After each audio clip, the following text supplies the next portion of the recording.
أعوذ بالله من الشيطان الرجيم بسم الله الرحمن الرحيم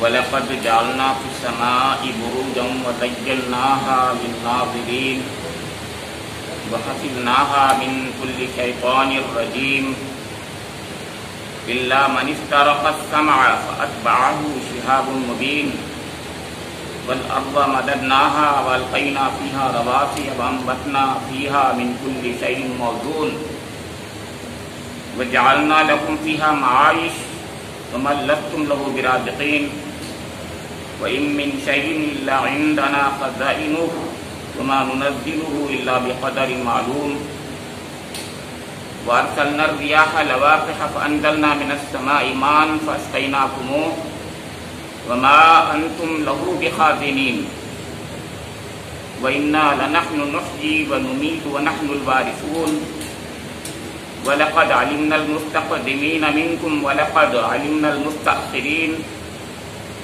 وَإِنَّ رَبَّكَ هُوَ يَحْشُرُهُمْ إِنَّهُ حَكِيمٌ عَلِيمٌ صدق الله مولانا العظيم وصدق رسوله النبي الأمين الكريم ونحن على ذلك من الشاهدين والشاكرين۔ یہ سورہ الحجر کے دوسرے رکوع کی آیات ہیں جو 16 تا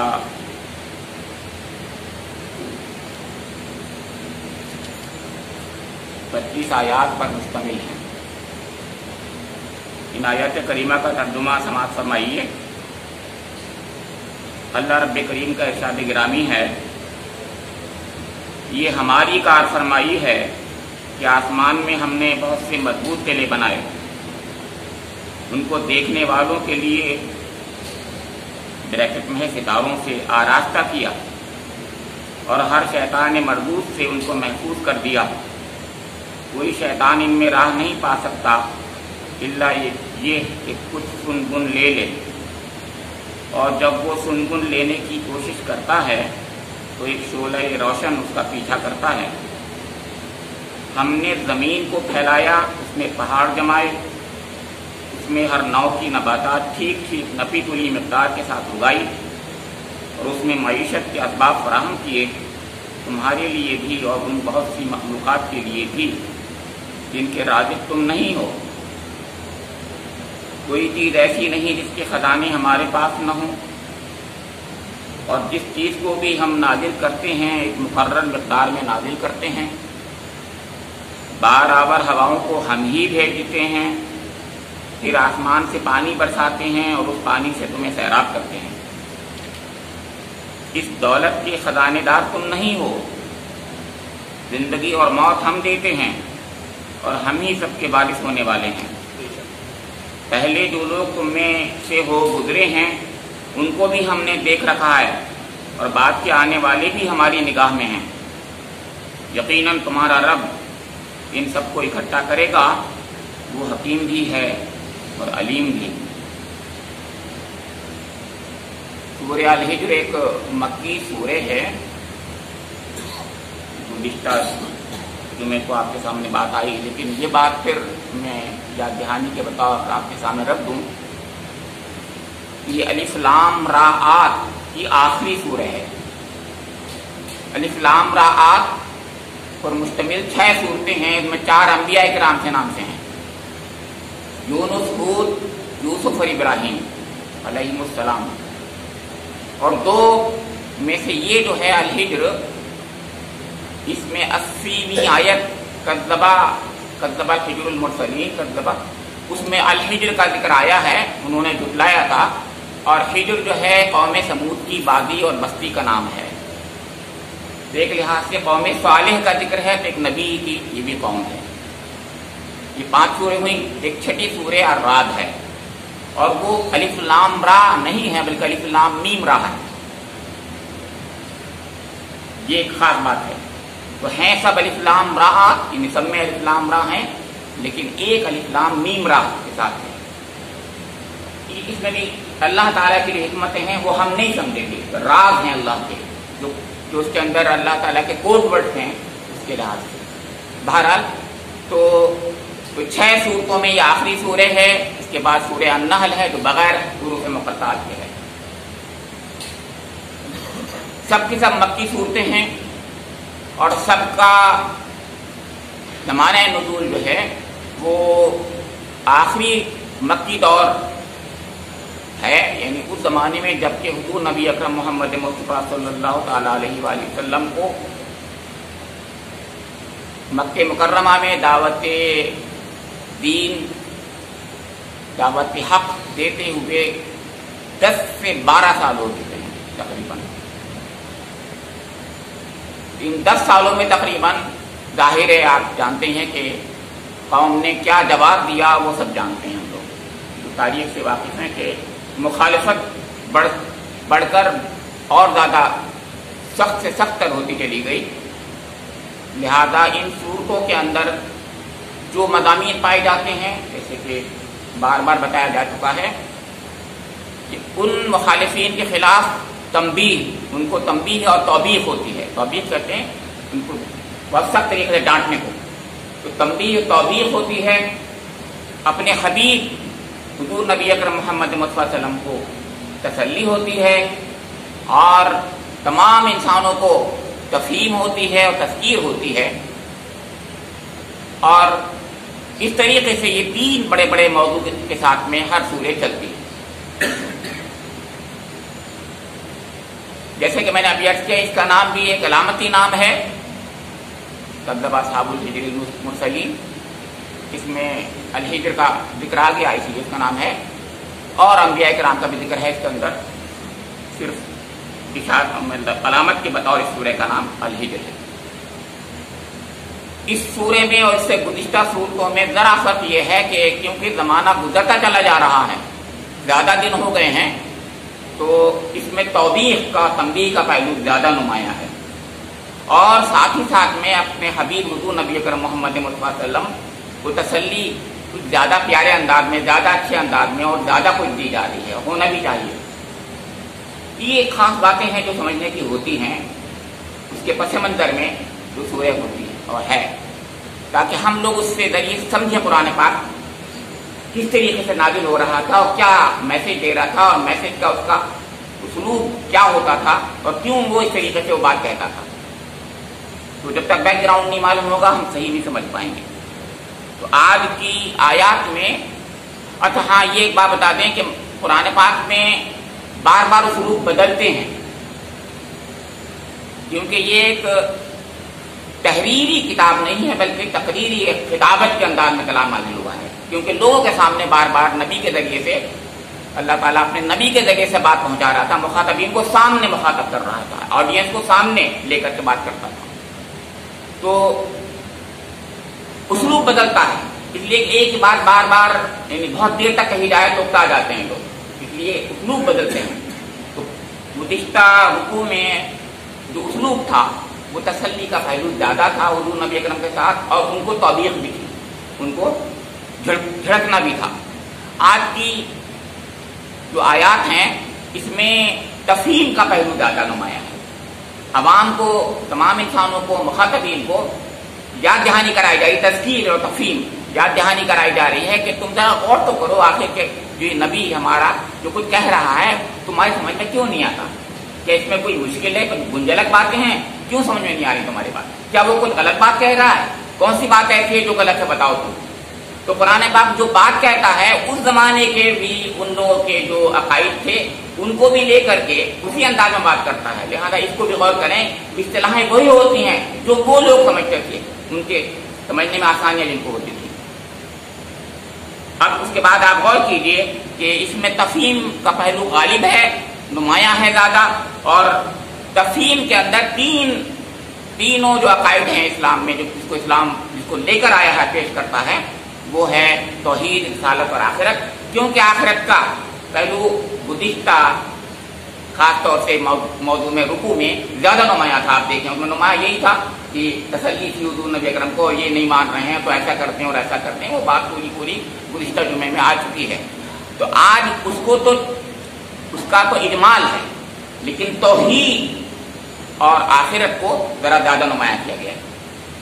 چنانچہ فرمایا اللہ رب کریم نے کہ وَلَقَدْ جَعَلْنَا فِي السَّمَاءِ بُرُوجًا وَزَيَّنَّاهَا لِلنَّاظِرِينَ وَحَفِظْنَاهَا مِنْ كُلِّ شَيْطَانٍ رَجِيمٍ إِلَّا مَنِ اسْتَرَقَ السَّمْعَ فَأَتْبَعَهُ شِهَابٌ مُبِينٌ۔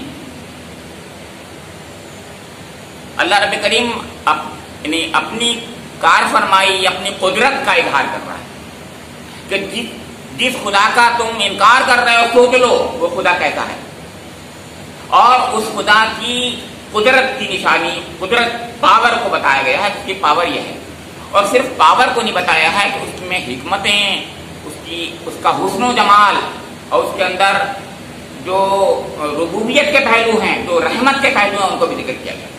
غور کیجیے، یعنی قدرت کا پہلو بھی ہے اور ربوبیت کا، یعنی اللہ تعالیٰ جو پرورش کر رہا ہے، پروردگاری کر رہا ہے، سب لوگوں کے کام آ رہا ہے، سب لوگوں کے لیے ان کی احتیاج کو پورا کر رہا ہے، اس کا ذکر بھی ہے، اور اپنی اللہ کی رحمتوں کا بھی اس میں اظہار ہوتا ہے۔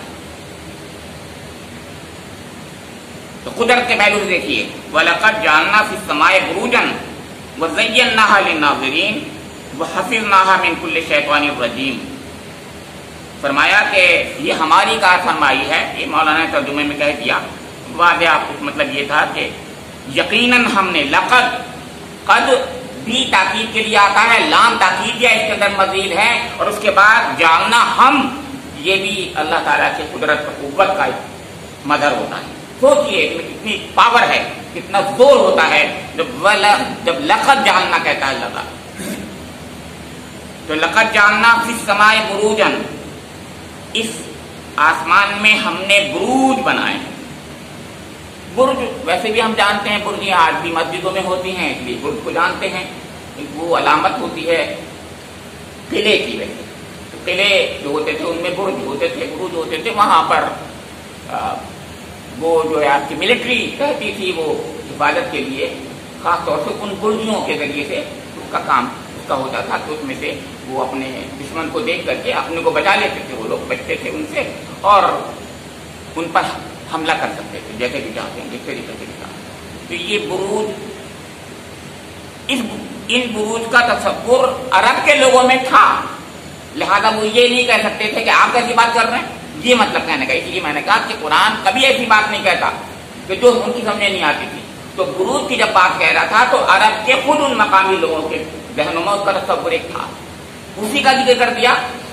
فرمایا کہ آسمان میں بروج ہیں، مضبوط قلعے ہیں۔ اب مضبوط قلعے ہیں، اب اس کی یہ حقیقت کو تو ہم جان نہیں سکتے۔ اللہ تعالیٰ صرف اس بات کو یعنی ہمارے فہم سے قریب کرنے کے لیے اس کا لفظ بولتا ہے بس، اور وہ بھی وہ استعمال کرتا ہے جو ان کے استعمال ہو رہی تھی اصطلاح میں نے عرض کیا تھا۔ تو انہوں نے خود بروج سمجھا تھا کہ آسمان میں بروج ہوتے ہیں، اور ان بروج کو وہ اپنے 12 نکشتر اور آج کل کانسٹیلیشن کہتے ہیں اور کیا کیا کہتے ہیں، وہ ایک الگ زمانے کی بات ہے۔ ہر زمانے میں تو علم حیات سے جڑا ہوا ہے، وہ صحیح ہے غلط ہے، اس سے کوئی تعلق نہیں میرا، نہ ہمارا نہ قرآن کا۔ بات تو یہ ہے کہ وہ خود اس بات کو سمجھتے تھے اور کہتے تھے کہ کچھ ایسی چیزیں ہیں وہاں، کچھ ایسے خطے ہیں، کچھ ایسے قلعے ہیں، کچھ ایسی چیزیں ہیں جو کہ جس کا اللہ تعالیٰ خاص نظم کے ذریعے سے اپنے کائنات کا نظام چلا رہا ہے، اس کے ذریعے سے اللہ تعالیٰ یعنی اپنے فرشتوں کے ذریعے سے اس کو یعنی حفاظت کر رہا ہے آسمان کی۔ یہ آسمان میں حفاظت کے پہروں کی طرف اشارہ ہے۔ تو اللہ تعالیٰ نے صرف آسمان ہی نہیں بنایا بلکہ پہرے اس پہ بٹھا دیے، یہ مطلب ہے۔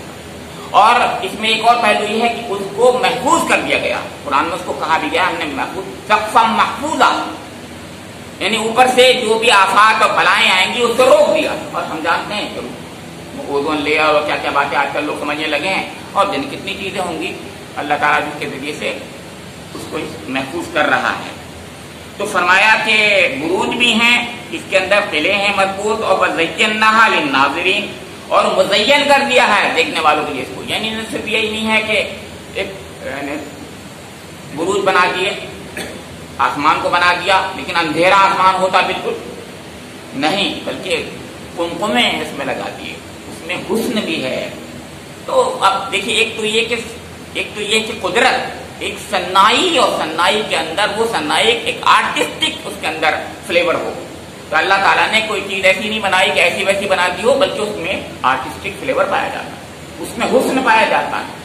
تو یہ حسن کی کیا ضرورت تھی؟ اس کا مطلب اللہ تعالیٰ تمہاری یعنی تمہارے پلیجر کے لیے، تمہاری خوشیوں کے لیے، تمہیں یعنی فرحت بخشی کے لیے تمہارے لیے کام کر رہا ہے. نہ صرف یہ کہ وہ حفاظت کا سامان کر رہا ہے، بلکہ اسی میں اس نے دوسرا کام یہ کیا ہے کہ تمہیں دیکھنے میں یہ آسمان بہت اچھا بھی لگتا ہے. تو رات میں اگر آسمان دیکھیں اور صاف ہو آسمان، بالکل برسات کی رات ہو، بادل نہ ہو، اس میں زیادہ گرد و غبار نہیں ہوتا، تو آدمی باہر ہو جنگل میں اور یہ دنیا کی جو ہے مصنوعی روشنیاں نہ ہو، تو پھر وہ دیکھے آسمان کو تو کیا سبحان اللہ کتنا بہترین ہوتا. بچپن میں ہم لوگوں نے دیکھا تھا، آج بھی جو لوگ گاؤں میں رہتے ہوں گے کچھ نہ کچھ کبھی مشاہدہ کر لیتے ہوں گے اس کا. تو یہ فرمایا جا رہا ہے دیکھو ذرا کتنا خوبصورت بنایا ہے، بن ناظرین دیکھنے والوں کے لیے مزین کر دیا. اب اس پر آپ بحث مت کیجیے کہ وہ تارے جو ہیں وہ بالکل چپکے ہوئے سے ہیں یا لٹکے ہوئے ہیں، اس سے کیا مطلب؟ ہمیں جیسا نظر آ رہا ہے وہ کو بتا رہا ہے قرآن، اس کی بات کر رہا ہے کہ دیکھو تم، لیکن حقیقتیں کیا ہیں وہ ہم سمجھیں گے نہیں کبھی. لہٰذا اس کو صرف اشارے میں بتا دیا کہ ہم نے ایک جو ہے محفوظ قلعے بنائے تمہارے لیے، اس کے ذریعے سے پہرےداری کرتے ہیں ہم. اور پہرےداری کا آگے ذکر کیا ہے کہ وہ کیا پہرےداری ہے. فرمایا وَحَفِظْنَاهَا مِنْ كُلِّ شَيْطَانٍ رَجِيمٍ إِلَّا مَنِ اسْتَرَقَ السَّمْعَ فَأَتْبَعَهُ شِهَابٌ مُبِينٌ، کہ اس کو یا ان کو ہم نے شیطان رجیم سے محفوظ کر دیا. قلعوں کو یا سما کو، میں نے اس کو بھی کہا اور اس کو بھی کہا، اور ہا میں دونوں طرف ہے. مؤنث کے ساتھ میں واحد مؤنث کی ہا ہوتی ہے، ضمیر ہا ہوتا ہے، یا مذکر میں جمع کے ساتھ بھی ہا ہوتی ہے. تو دونوں باتیں ہیں. تو بروج کے ساتھ میں جمع کو کہہ دیں اگر ہم، اور سما کے ساتھ میں اگر واحد کو کہہ دیں، دونوں صحیح ہیں جگہ پر. تو فرمایا کہ وَحَفِظْنَاهَا مِنْ كُلِّ شَيْطَانٍ رَجِيمٍ، ہر شریر شیطان، رجیم شیطان، سنساری جس کے ساتھ ہو رہی ہے ملعون شیطان کے خلاف، اس کو اس کے خلاف جو ہے ہم نے حفاظت کا سامان کیا ہے. ان برجوں میں مطلب کہنے کا ہے اس آسمان میں ہم نے کیا ہے. کیسے؟ وہ ایسے کہ اللہ من استرق السماء فأتبعه شهاب مبین، کہ جیسے ہی شیطان کو اس کے قریب پہنچتا ہے تو شہاب مبین، ایک روشن ستارہ، جس کو قرآن میں شہاب ثاقب کہا ہے، وہ آتا ہے اس کو اور ان کو جو ہے سنساری، وہ سنساری ان پر کر دیتا ہے. یہ رجیم سے تعلق جڑا، یعنی یہ سنسار، یعنی یہ شیطان رجیم ہے، یعنی اس پر ہر طریقے سے پتھر بازی ہوتی ہے. تو پتھر بازی شہاب ثاقب کے ذریعے بھی ہو رہی ہے وہاں پر. مطلب اصلی سنساری تو وہاں ہو رہی ہے انتظار میں، یعنی یہاں پر تو زبانی طور پر ہم کہتے ہیں شیطان رجیم ہے وہ، لیکن اللہ تعالیٰ حقیقت میں ان کو رجم کرتا رہتا ہے، ہر وقت رجم کرتا رہتا ہے. شہاب ثاقب کے ذریعے سے ہر وقت رجم کرتا رہتا ہے. سنگباری ہوتی رہتی ہے، سنگباری ہوتی رہتی ہے ان کے ساتھ میں، اور وہ وہاں تک نہیں پہنچ سکتے جو چاہتے ہیں. اب ان کا مقصد کیا ہوگا آپ بھی جانتے ہیں. شیطان کا کام شیطان والا، وہ سنگن لینا چاہتا ہے کہ دیکھیں غیب کی خبریں کچھ معلوم ہو جائیں، فرشتوں سے کچھ سنگن لیں. اب کیونکہ وہ جو ہیں ایک ایسی مخلوق ہیں جن کا تھوڑا سا یعنی جو جیسے ہمیں نظر نہیں آتی وہ مادی میٹیریل چیزیں نہیں ہیں، وہ دوسرے قسم کی ہیں جن کا یکگونا ایک مماثلت ہے ان کی فرشتوں سے. لہذا وہ بات کو سمجھنے کی کوشش کرتے ہیں، کچھ سمجھ میں آ جاتی ہے. کچھ باتیں اگر جو ہاں عالم بالا میں ہوتی ہیں تو شیطان اس لیے سنگن کرنے کے لیے جاتے ہیں. تو اللہ تعالیٰ کی طرف سے ان کو روک دیا جاتا ہے. یہ یہاں پر فرمایا جا رہا ہے. یعنی یہ اس کے اندر خود بخود یہ امپلائڈ تھا کہ تم یہ جو کہتے ہو کہ کاہنوں کے پاس ہمارے یعنی کوئی غیب کے سامان پہنچ رہے ہیں، یعنی ان کو کمیونیکیشن سسٹم تک پہنچ جاتا ہے، آسمان کی غیب کی خبریں ان تک پہنچے، بالکل نہیں پہنچتی. یہ کہا قرآن کہہ جا رہا ہے. کیونکہ جب وہ سنگن لینے کے لیے جانا چاہتے ہیں تو ان پر سنگباری ہو جاتی ہے. لہذا ایک آدھ بات اپنی مشیت کے تحت اللہ تعالیٰ ان کی کان میں ڈلوا دیتا ہے، نہ چاہتا تو وہ بھی نہیں ہوتی. اللہ تعالیٰ اور وہ فیصلہ کر لے اور پھر بھی ہو جائے، ایسا ہو نہیں رکھتا. لہذا اللہ تعالیٰ کی مشیت ہے یہ بھی، شیطان کو زندہ رکھا ہے اس نے، بلکہ دنیا میں رکھا ہے، اس کی حکمت ہے کوئی. لہذا اسی حکمت کے تحت، مشیت کے تحت وہ ایک آدھ شیطان کو ایک آدھ بات جو ہے کان میں ڈلوا دیتا ہے. باقی سب کو یہ ہے وہ بات جو غور کرنے کی ہوتی ہے. یعنی اللہ کی اپنی حکمتیں ہیں جن کو ہم نہیں سمجھیں گے. جب جیسے شیطان کو اس نے مہلت دی ہے اور فتنے میں ہمیں ڈالا ہے، امتحان میں ہمیں ڈالا ہوا ہے، ایسے ہی اس کا ایک نظام ہے، اس میں ایک آدھ بات کان میں ڈلوا دیتا ہے. لیکن اس ایک بات میں 100 باتیں ملا کر یہ لوگ جو ہیں کاہن غیب دانی کی باتیں کرتے ہوتے ہیں. تو یہ کہاں سب جھوٹ ہے، بکواس. یعنی یعنی یہ بات صحیح نہیں ہے، غلط بات ہے۔ اگر 99 باتوں میں ایک بات کبھی صحیح ہو جائے تو میں تو کہتا ہوں، میرا تو اپنا مضمون آپ لوگ کبھی ہوگا جو سائنس کا میتھمیٹکس کا ڈاکٹر صاحب بیٹھے ہوئے ہیں، ان کا یہ ہے کہ بائی چانس اس سے زیادہ کا چانس ہوتا ہے۔ ایک دو باتیں نہیں، کئی باتیں ایسی ہوں گی جو صحیح ہو سکتی ہیں، بالکل یعنی کوئی نہ بتائے تو بھی صحیح ہو سکتی ہیں، کیونکہ وہ تو چانس ہے، کوئی بھی بات اڑا دو تو کچھ نہ کچھ صحیح ہو سکتا ہے۔ تو اس لیے بجائے اس کے کہ یوں کہیں ہم کہ اللہ کی طرف سے ان کو کچھ مل جاتی بات، ہم یہی کہیں کہ بائی چانس وہ بات ایک آدھ صحیح ہو جاتی ہے۔ اور یہی ہوتا ہے، ایسے ہی ہوتا ہے جو یہ لوگ جو ہیں جوتشی باتیں کیا کرتے ہیں، اور اسی علم حیات کے تحت کہتے ہیں وہ اپنے کو، کہ علم حیات کے تحت ہم بتا رہے ہیں کہ ستاروں کی نکشتروں کی چال ادھر ہے اور ادھر ہے، تو اب یوں ہوگا اور اب وہ ہوگا، یہ تمام باتیں اسی کے تعلق سے جوڑی تھی۔ تو آسمان کی طرف پہلے توجہ دلائی کہ دیکھو یہ آسمان ہم نے تمہارے لیے بنایا، تمہاری خدمت کے لیے بنایا، حفاظت کے لیے بنایا، اور یہ جو کہتے ہیں کہ کاہنوں کے ذریعے سے بات پہنچ جاتی، بالکل جھوٹ بول رہے ہیں، سب غلط بات، بالکل خبر نہیں لے سکتے یہ، اور ہم نے اس کو محفوظ کر دیا۔ ایک بات اور عرض کر دوں ساتھ ہی ساتھ میں کہ سورہ جن میں اور سورہ احقاف میں ذکر ہے باقاعدہ کہ جنہوں نے یہ کہا کہ ہم اس لیے آج کل چاروں طرف پھیل گئے تھے کہ ہم یہ دیکھ رہے تھے آسمان کے دروازے بند ہیں آج کل، یہ ایسا کیوں ہوا؟ اس سے پہلے تو بند نہیں تھے، سب دروازے بند تھے ہمارے لیے، ہم اوپر جاتے ہیں تو ہمارے اوپر شہاب ثاقب ایک دن گرتا ہے، اب کیا بات ہے؟ تو اب حضور نبی اکرم وہاں پر قرآن پاک پڑھ رہے تھے ایک جگہ پر وادی نخلہ میں، اس وقت کی بات ہے، یہ طائف کے سے واپسی کے وقت کی بات ہے۔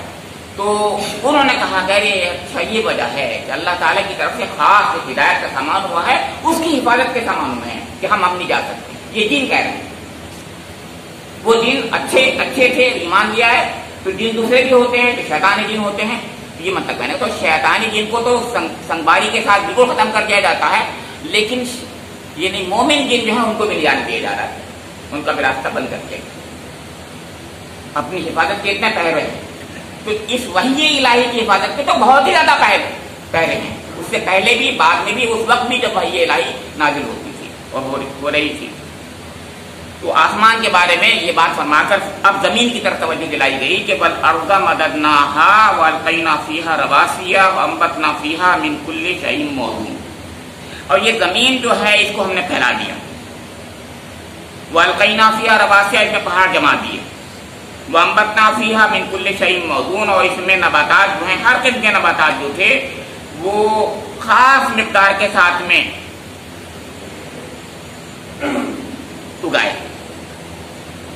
من کل شیء موزون، ہر چیز ایک۔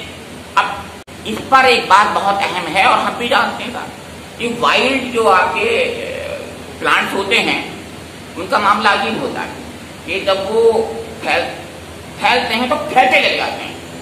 آج کل بھی کٹیلی نام کی ایک چیز ہوتی تھی ایک زمانے میں جو اس نے ہیوک مچا دیا، صرف ایک چیز، اس کی وجہ سے مصیبت آ گئی تھی اناج میں، تو صرف ایک چیز تھی، ادروائز ہر نباتات میں، ہر چیز میں جو چیز پلانٹ سسٹم میں پائی جاتی ہے اس میں اتنی زیادہ نمو ہوتی ہے، اتنی زیادہ اسپریڈنگ پاور ہوتی ہے کہ وہ اگر اس کو یعنی کوئی روکے نہیں اگر، تو پھر وہ پوری زمین پر احاطہ کر لے۔ اللہ تعالیٰ نے کہا نہیں ایسا نہیں کرتے ہیں، یعنی اس کے اندر تو یہ پاور تھی اور ہمارے اندر بھی یہ پاور ہے کہ ہم ایسا کر دیتے، لیکن ہم نے اس کو مقدار کے ساتھ کہ زیادہ نہ پھیل جائے، ہر چیز کو موزون مقدار کے ساتھ دنیا میں اگائے۔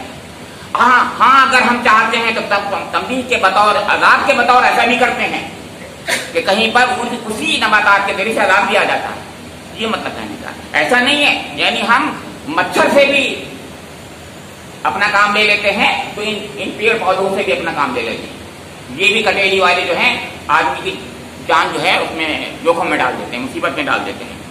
تو کہا نہیں، ادروائز یہ ہے کہ ایکولوجیکل بیلنس ہے، بیلنس ہے بالکل، ہر چیز بہت ہی موزوں مقدار میں دنیا میں ہوتی ہے۔ اب اس میں ایکولوجیکل بیلنس کا ایک اشارہ خود بخود ہو گیا، اس کو کوئی انکار نہیں کر سکتا، کوئی انکار نہیں کر سکتا، اور اس ایکولوجیکل بیلنس کو ہم نے بگاڑ دیا ہے، یہ بھی اس کو بھی اب انکار کوئی نہیں کر رہا، یعنی اس کا مطلب اللہ کی طرف سے تو موضوع ہر چیز ہے، متناسب ہے بالکل، لیکن انسان اپنے کرتوت کی وجہ سے اس میں بگاڑ پیدا کر رہا ہے۔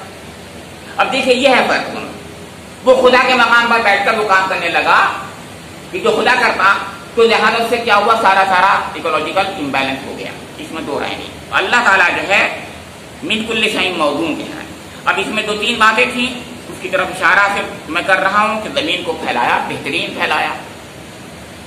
زمین کس طریقے سے ہمارے لیے گہوارہ بنی ہوئی ہے، گہوارہ ظاہر ہے، اس سے زیادہ بہتر کوئی چیز ہو ہی نہیں سکتی تھی. اس کے لیے ساری کا سارا نظام اس کو جس طریقے کا ہے، ایک مخمل کی طرح ہم لوگ گویا اس کے اندر رہ سکتے ہیں. سب کا بالکل اگا ہوا ہے بہترین طریقے سے. اس کے اندر ایک پلینس ہیں، پلینس میں ہم رہتے ہیں. پہاڑ بھی ہیں، اس میں دو رائے نہیں، سمندر بھی ہے، لیکن جہاں ہم رہتے ہیں وہ پلین، اور اس کو بہترین انداز سے اللہ نے بچھا دیا ہے، گہوارہ بنا دیا ہے. اور فرمایا کہ اس میں ہم نے پہاڑ بھی گاڑ دیے ہیں. اب پہاڑ گاڑ دیے تو یہ درمیان میں بیریئر ہو رہے ہیں، بن رہے ہیں کہ نہیں، بلکہ ان کی بھی ضرورت تھی. ان کی وجہ سے زمین ڈھلکے گی نہیں، قرآن نے کہا ہے. اس کا مطلب تم نہیں سمجھو گے کہ ان کی حکمت کیا ہے. یہ اگر نہ ہوتے تو زمین ڈھلک جاتی. اب یہ بات کوئی نہیں جانتا تھا، لیکن یہ ابھی یعنی تقریباً 100 سال قبل ایکسٹیزی نام کے ایک ڈاکٹر صاحب ہمارے یہاں بیٹھے ہیں جو جیولوجی کے ایکسپرٹ ہیں، وہ جانتے ہیں اور وہ بتاتے ہیں ہمیں. ہم نے ان سے پوچھا بھی ہے کہ یہ جتنے اوپر ہوتے ہیں پہاڑ اس سے زیادہ نیچے ہوتے ہیں، جڑیں ان کی ہوتی ہیں، اور ان کی وجہ سے ریئلی زمین جو ہے اس میں بیلنس قائم ہوتا ہے، ریئلی قائم ہوتا ہے. یعنی اب سائنٹسٹ نے اس کو ثابت شدہ ایک حقیقت مان لی ہے. یہ نہ ہوتے اگر تو زمین جو اپنی 23-23.5 ڈگری پر جو تھی وہ نہ رہتی، اور کیا ہوتا، اور ہلتی بم کر کے. یعنی آپ پوچھیے ان سے کیا کیا کرتی، وہ ہم کو نہیں سمجھتے، اور انسان رہنے کے قابل، انسان نے کے رہنے کے قابل نہ ہوتے. تو یہ رواسیہ ہے، القینا فیہا، جما دیے اس پر پہاڑ. وہ انبتنا فیہا من کل شیء موزون، بتا چکا میں آپ کو، اس میں ہر چیز بہت موزوں طریقے سے نباتات اگا دیے. اب اس کے بعد فرمایا جعلنا لکم فیہا معیشہ وما لستم لہ برازقین. اور نہ صرف یہ کہ یعنی پیڑ پودے ہوتے، سب جنگلی پیڑ پودے ہوتے، کڑوے درخت ہوتے، ہنگل جیسے ہوتے تو سب بیکار ہوتے ہمارے لیے نہیں، بلکہ تمہارے کھانے کے لیے بہترین. اب دیکھیے نباتات میں زیادہ تر جتنے بھی ہمارے پیڑ پودے ہوتے ہیں انسانی خدمت میں لگے ہوئے. اب اس کی توجہ آج کے سائنٹسٹ نالائق دوسرے انداز سے کرتے رہتے ہیں، کریں وہ کر رہے ہیں تو کرتے ہیں، کریں وہ کہتے ہیں ہم نے کیا تھا وہ رہ گئے تھے، اور نیچرل سلیکشن ہے اور جس کو استعمال کیا جاتا ہے. وہ سب باتیں آپ اپنی جگہ پر رکھو، اور رکھنے سے کوئی فرق نہیں پڑتا. باہر دنیا میں جو ہے اس وقت جو چیز وہ سامنے نظر آ رہی ہے ہمیں کہ یہ ہمارے لیے جعلنا لکم فیہا معیش، اس سے معیشتیں ہماری بنتی. آج بھی دنیا کی معیشت جو ہے ایگرو بیسڈ ہے، یہ سب جانتے ہیں. اور کیجیے، حالانکہ انڈسٹریل ورلڈ ہے آج کل کا، لیکن ایگرو بیسڈ معیشت ساری دنیا کی ڈومیننٹ ہے.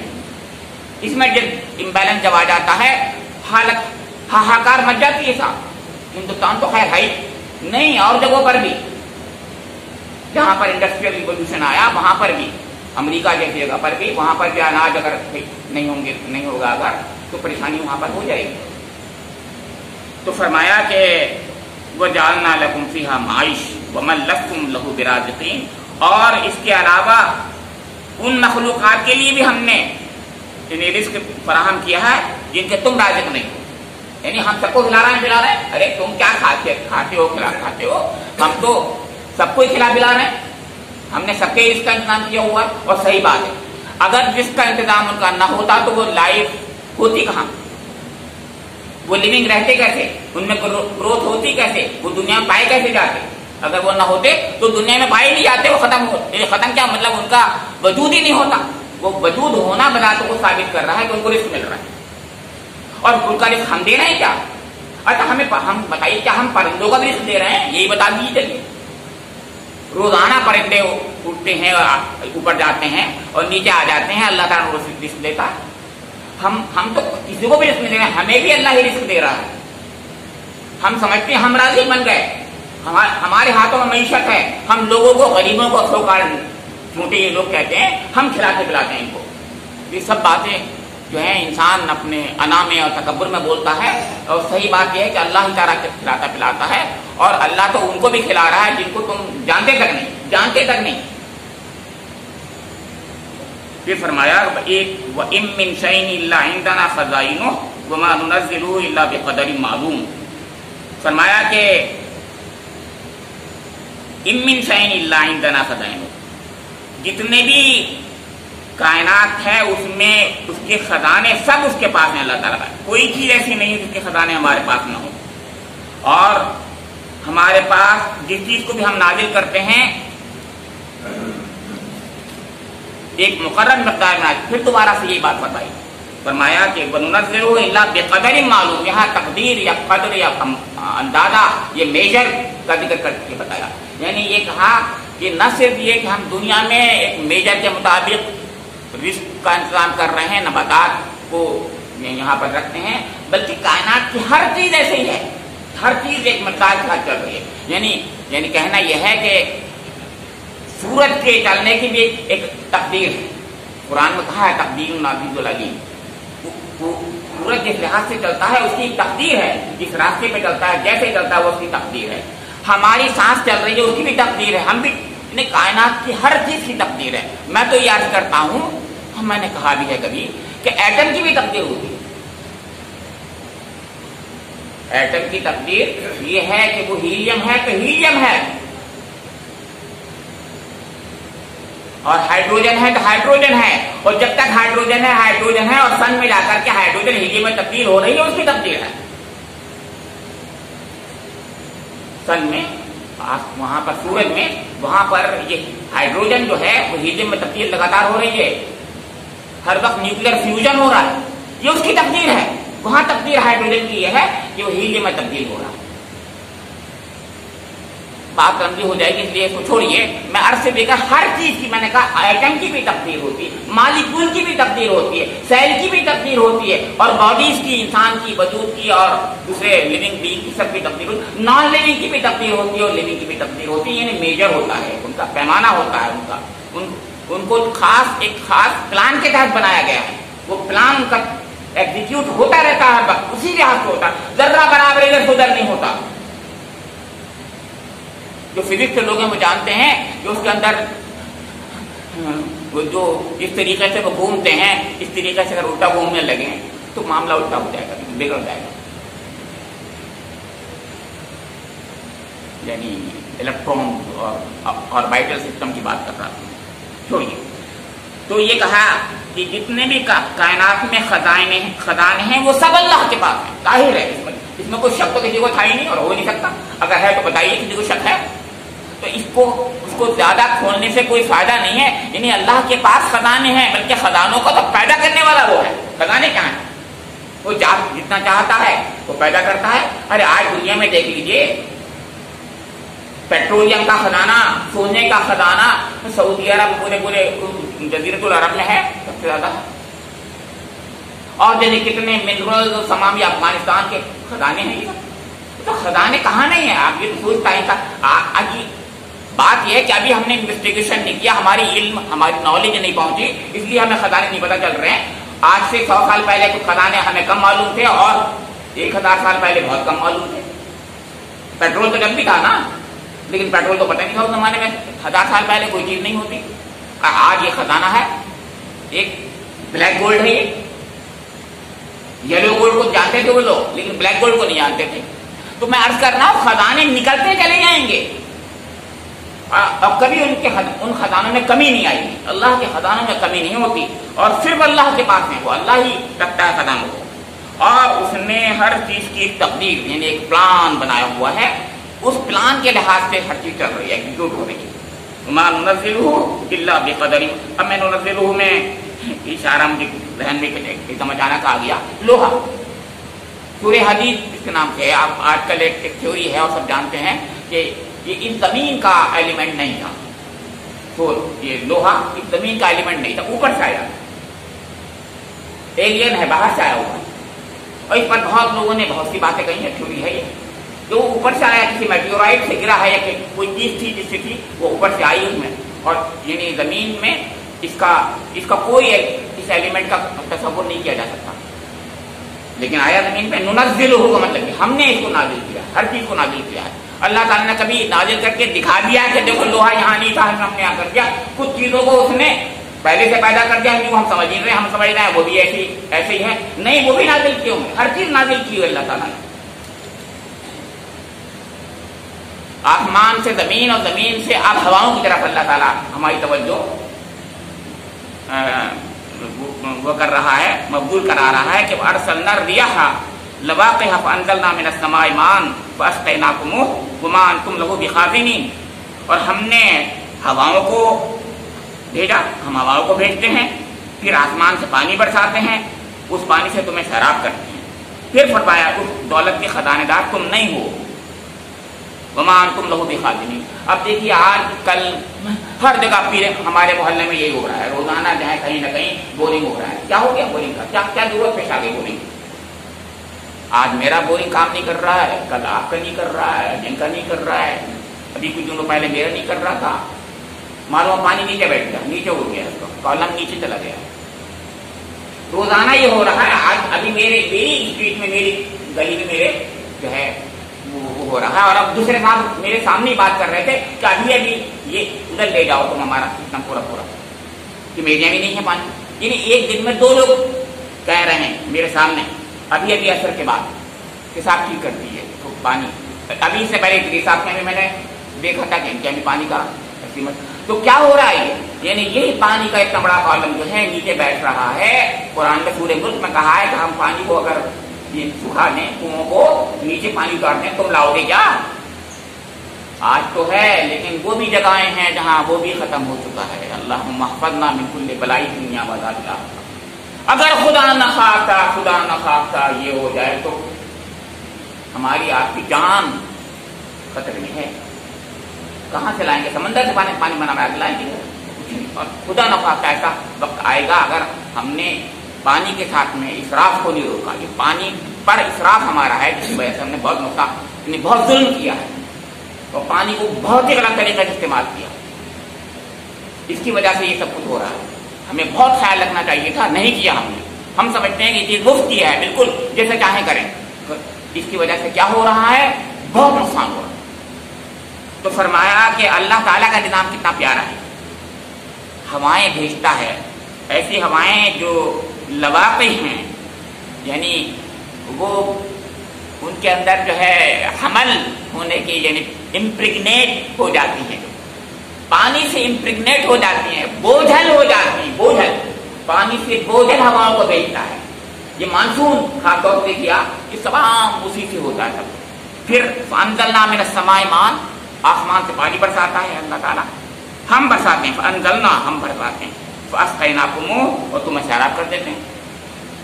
اگر یہ بارش نہ ہو تو قحط سالی ہو جائے گی، اور لوگ جو ہیں دیکھے ہیں ہم نے بھی چند ایسے سال، اور آج بھی اسی ہندوستان میں کتنی جگہ ایسی ہیں جہاں پر پانی کی وجہ سے لوگ بہت پریشان ہیں، بہت پریشان ہیں۔ کہا تم نہیں ہو یہ خزانے دار، یعنی تم اس کو اگر کنزرو بھی کرو گے، اکٹھا بھی کرو گے، ایک جگہ پر اکٹھا کرنے کی کوشش کرو گے تو کر لو گے؟ بتاؤ کوئی کر سکتا ہے؟ اللہ تعالیٰ بارش نہ بھیجے تو کیا کر لے گا انسان؟ وہ آتا ہے اوپر سے اور نیچے ہمارا پورا ٹینک زمین کا کالم جو ہے اس کو سیراب کر دیتا ہے، اور زمین کے کوڑ اس کو فلٹر کر دیتے ہیں۔ گندا پانی ہوتا ہے لیکن صاف پانی نیچے پہنچتا ہے۔ اللہ کا نظام کس طریقے سے فلٹر کرتا ہے، کیا زمین بنائی ہے اس نے، کس طریقے سے فلٹریشن ہوتا ہے، کسی کیمیکل انجینئر سے پوچھیے آپ، وہ بتائے گا آپ کو کہ کیا اللہ کا نظام ہے، حقیقت ہے بہترین نظام۔ اور اتنا بڑا یعنی پانی کا ذخیرہ ہم اس کا بہت غلط استعمال کر رہے ہیں۔ کہا لیکن اگر ہم اس کو سکھا دیں اور جو سوکھ رہا ہے تو کیا تم کہیں سے لا دو گے پانی؟ تو یہ تمام باتیں توجہ کے لیے بتا رہا ہے کہ جس رب کا تم انکار کر رہے ہو، کبھی تم نے سوچا کہ وہ تمہارے ساتھ کیا کر رہا ہے؟ یہ مطلب ہے۔ پھر فرمایا کہ دیکھو، پھر اب یہاں سے وہ توحید کا پورا موضوع تھا، اب آخرت کا موضوع آ گیا، یعنی مطلب کہنے کا یہ تھا کہ تم نے کبھی نہیں سوچا یہ کہ میں جواب دے ہوں اپنے رب کو، یہ مطلب تھا، یعنی میں نے تمہارے لیے سب کچھ کیا۔ ان الدنیا خلقت لکم، ان الدنیا خلقت لکم وانکم خلقتم للآخرہ، تم نے کبھی نہیں سوچا میں نے تو تمہارے لیے دنیا بنا دی پوری پوری، اور دیکھو تم دیکھو میں نے ذکر کر دیا کہ اللہ تعالیٰ ذکر کر رہا کہ یہ کیا یہ کیا یہ کیا، لیکن تم کو کیوں بنایا اس کو تم نے بھلا دیا۔ وَإِنَّكُمْ خُلِقْتُمْ لِلْآخِرَةِ، کہ تم آخر کے لیے بنائے گئے تھے، یعنی اللہ کے حضور جواب دہی تمہارے دن میں طے تھی، تم اس کے لیے کیا کر رہے ہو، تم نے اس کو بھلا دیا۔ تو سن لو، وَإِنَّا لَنَحْنُ نُحْيِي وَنُمِيتُ وَنَحْنُ الْوَارِثُونَ وَلَقَدْ عَلِمْنَا الْمُسْتَقْدِمِينَ مِنْكُمْ وَلَقَدْ عَلِمْنَا الْمُسْتَأْخِرِينَ وَإِنَّ رَبَّكَ هُوَ يَحْشُرُهُمْ إِنَّهُ حَكِيمٌ عَلِيمٌ۔ یہ تین آیتیں جو ہیں پوری پوری اس بات کو مکمل طور پر بیان کر رہی ہیں۔ پہلی بات فرمائی کہ دیکھو سنو، اور اس میں بھی اتنی تاکید ہے، وہاں وَلَقَدْ لقد کے ساتھ تھا، تو یہاں دیکھیے انا کے ساتھ ہو رہا ہے، انا اور لنحن، انا نحن نزلنا الذکر کہا تھا نبی آیت میں، لیکن یہاں لام بھی تاکید دیا ہے۔ اس سے زیادہ آپ عربی زبان میں اس سے زیادہ تاکید کچھ ہو ہی نہیں سکتی۔ انا ہم، نحنو ہم، اور لا نحنو ضرور ہم، کیا نحیی زندہ کرتے ہیں، وہ نمیتو مارتے ہیں، ہم ہی ہیں جو زندگی اور موت دیتے ہیں۔ سن لو، اور یہ بات صحیح ہے۔ کوئی اور سمجھتا ہے کہ میں مارتا ہوں جلاتا ہوں، نمرود جیسے لوگ جو ہیں ابراہیم علیہ السلام سے کہتے ہیں کہ میں مارتا ہوں میں جلاتا ہوں، ہاں اللہ بیچارے خاموش ہو گئے، انہوں نے کہا ٹھیک ہے تو ہی مارتا جلاتا ہے اگر احمق، تو سن میرا رب جو ہے سورج کو پورب سے نکالتا ہے، تو پچھم سے نکال دے۔ وَبُهِتَ الَّذِي كَفَرَ، مبہوت ہو گیا، کیا کہنے لگے یہ، کہتے کہ پاگل، وہ کہہ رہا میں مارتا ہوں میں جلاتا ہوں۔ ایک آدمی بیچارہ قیدی کو اٹھایا ہے، اسے کہا اس کے لیے عمر قید نہیں بلکہ پھانسی کا اس نے وہ کر دیا تھا، اس نے کہا جا تو آزاد ہے، انہوں نے کہا دیکھو میں نے جلا دیا۔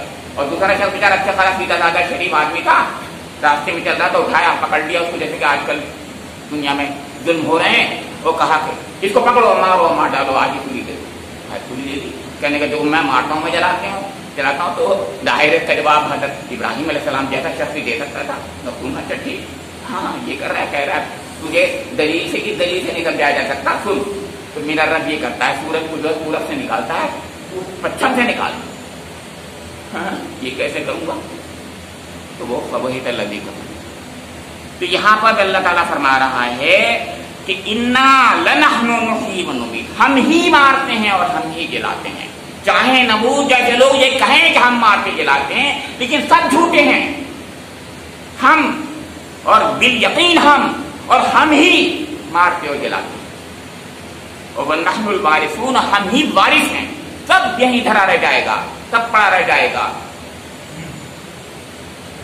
سب ٹھاٹ پڑا رہ جائے گا، جب لا چلے گا بنجارا، یہ سب ٹھاٹ پڑا رہ جائے گا، اللہ ہی وارث ہے، اللہ باقی من کل فانی، ہر چیز فانی ہے، اللہ باقی رہنے والا۔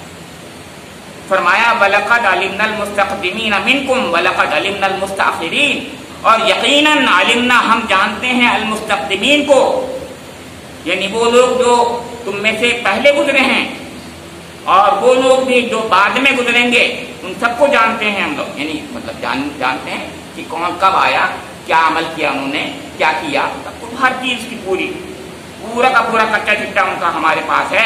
اس میں بھی دیکھیے وَلَقَدْ عَلِمْنَا الْمُسْتَقْدِمِينَ، لقد کے ساتھ میں علمنا کہا تھا، اور اس سے پہلے انا لنحن میں کہا تھا، بہت تاکیدی بہت زوردار کے ساتھ میں، اور جب اللہ تعالیٰ جب ہم کہتا ہے اپنی پاور کو ایسٹ کرتا ہوں، اپنے پاور کو ایسٹ کرتا ہے اللہ تعالیٰ جب ہم کہتا ہے، ورنہ وہ تو واحد ہے، اللہ تعالیٰ اکیلا ہے، لیکن جب ایک کہتا میں، جب وہ میں کہتا ہے تو اس میں محبت اور اتفاق ہوتی ہے، اور جب وہ ہم کہتا ہے، جیسے ہم کہتے ہیں بے وقوف لوگ، ہمیں ہم کہنے کا حق نہیں ہے کہ ہم کہیں، لیکن ہم میں بھی کچھ لوگ ایسے لوگ ہوتے ہیں جو ذرا ان کی عادت ہی ہوتی ہے، ہم نے یہ کہا تھا، اس کا مطلب ان کا دماغ خراب ہے۔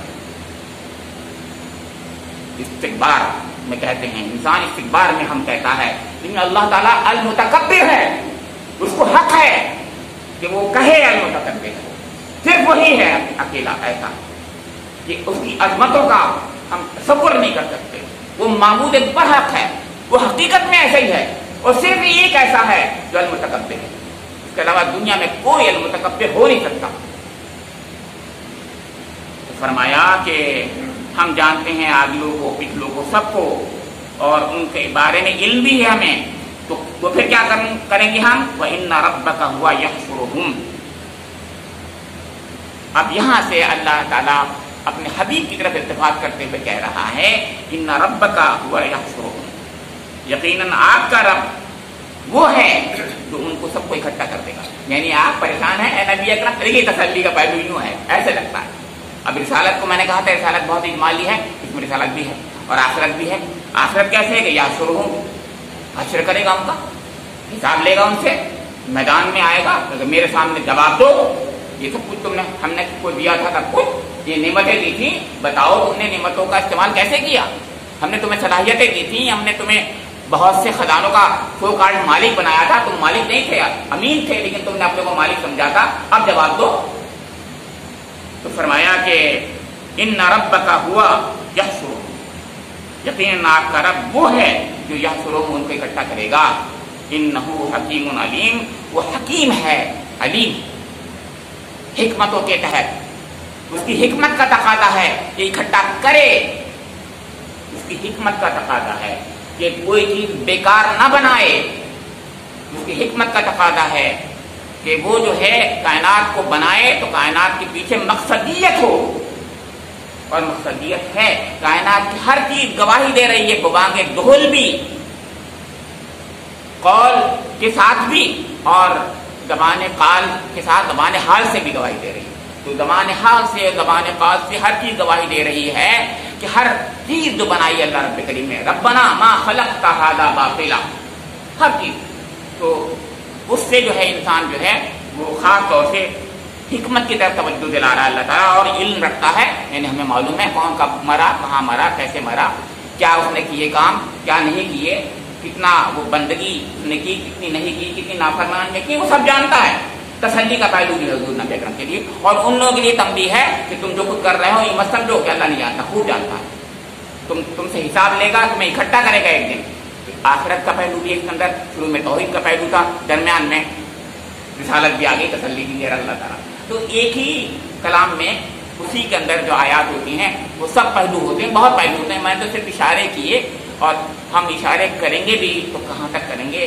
اللہ تعالیٰ کی عظمتوں کا تصور نہیں کر سکتے، اس کی تصور ہم نہیں کر سکتے۔ اللہ رب کریم سے میری دعا ہے کہ مجھے اور آپ لوگوں کو قرآن پاک کی حکمتوں کی طرف، قرآن پاک کی دعوت کی طرف، قرآن پاک کے مقاصد کی طرف ہماری توجہ اللہ تعالیٰ جو مقبول فرما دے، اس کی معرفت ہمیں نصیب فرما دے، اور جو مقصد ہے قرآن پاک کے نازل کرنے کا، جو مقصد ہے اس دعوت کا اور تعلیم کا، اس کی تعلیمات کا، وہ ہمارے قلوب میں راسخ فرما دے، اس پر صحیح ایمان لانے کی ہمیں توفیق نصیب فرما دے، ہماری زندگیوں کو بنا دے اور سنوار دے رب کریم، اس دنیا میں بھی کامیابی کے فیصلے ہمارے حق میں فرما دے، اور آخرت میں ہماری کامیابی مقدر فرما دے۔